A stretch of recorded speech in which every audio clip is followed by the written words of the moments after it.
Have you noticed how when you are happy, everything around you is also happy? The people, the situations, the things, everything just seems so happy.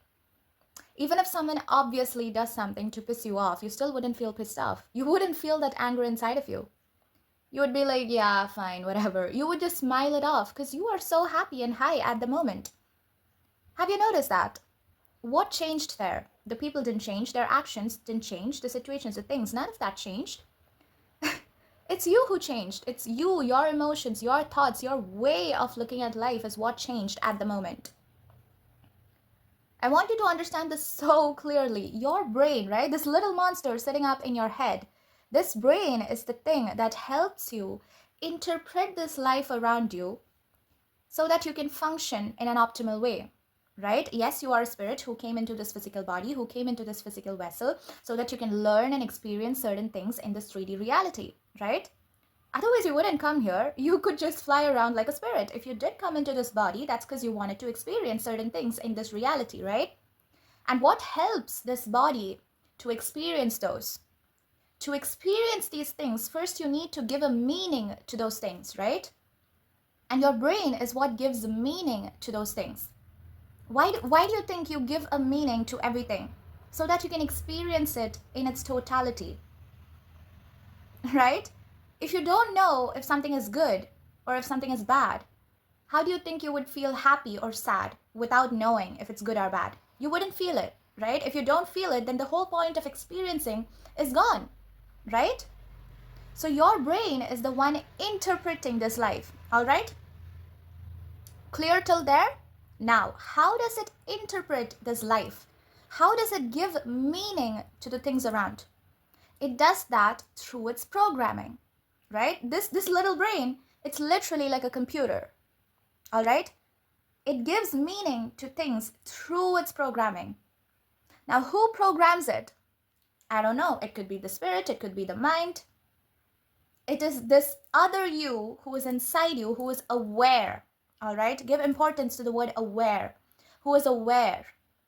Now, if you are someone who is aware, and if you keep telling your brain, everything always works out for you. Now, this is simple neuroscience, all right? It's not even manifestation. It's not even some woo-woo shit that I'm talking to you about.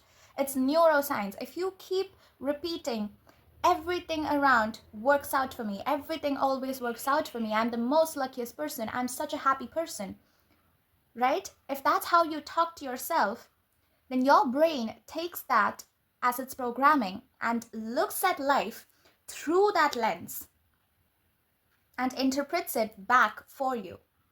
And it always tries to prove itself that it's right? The brain, it always wants to prove to itself that, yes, I am right. So it looks out into the life, looking for confirmation, looking for proof which confirms that this belief is right. If it cannot prove itself that it is right, then it cannot exist, right? It's like a threat to itself. Like if some random person on the road, if they come and tell you, hey, you're wrong, don't you feel pissed off? Right? It's the same thing with your brain. So let's take two scenarios, right? In the first scenario, you keep telling yourself, yes, everything works out, and you go out into the world and you notice a million opportunities out there. Give importance to the word notice, right? Those opportunities, those exact same opportunities existed even earlier. But your brain did not notice that because your brain was not designed, programmed to notice that earlier. Does that make sense? Does that make sense? Now you're noticing that because you programmed it to notice that. There's something called the RAS inside your brain, and that notices these things which it's programmed to notice. All right? Now, when you say yourself, everything works out, two things happen. One, your body goes stress-free, right? You become super calm. You feel that calmness inside. And because you're so calm, there's a quiet confidence that comes along with that calmness. And just with that confidence, you could reach a million places. Just with that confidence, you would reach the top, right? And the second thing, it starts noticing, right? It notices everything around which confirms that this belief is right. So you start noticing 100 opportunities. You would go into all those 100 opportunities. You yourself would initiate and go to those 100 opportunities. You would be like, hey, I want to work with you. Hey, let's work together. Because you are confident, right? You're believing, yes, this works out, this has to work out, it doesn't have another option but to work out, because I'm such a confident person, because everything always works out for me. When you are in that state of complete trust and belief in yourself, I'm not asking you to believe in God or universe, right? I'm asking you to believe in yourself. Do you think you are real? Are you real? Right? You are real, right? So why can't you trust in yourself who is real?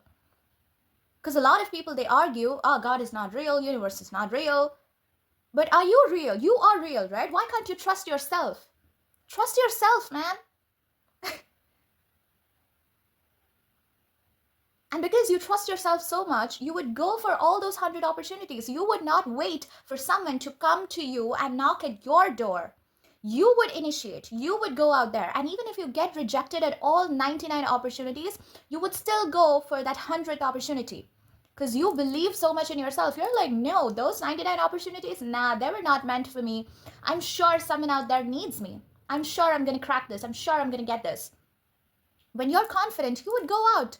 Rejections wouldn't matter to you. Does it make sense? Now the second scenario, you're someone who is so pessimistic, right? You keep telling yourself, nothing really works out for me.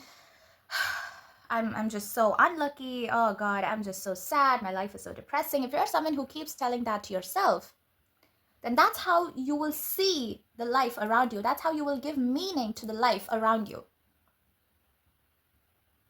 And because of that, you'd be like, yeah, I don't think it's even worth going somewhere.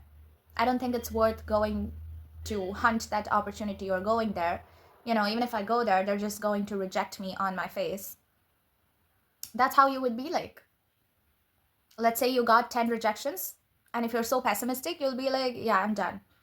See, I told you nothing works out for me. And this is just confirming the belief back to me. See, nothing really works out for me. But what if you did not give up? What if you did not give up? And what if you kept going? And to keep going, you need that belief in yourself. You need that undying belief in yourself that it can work out for you. Only then you would keep going, right? So this brain, right? The programming of that brain is what keeps this physical body moving. Am I making sense? So when you say, life is not working out for me, of course life wouldn't work out for you, because that's literally what you're telling yourself. It's just so simple. It's so simple. But what if you hold that space for magic? What if you hold that space for yourself, where you're telling yourself that, hey, chill, I know it's going to work out for me. What then?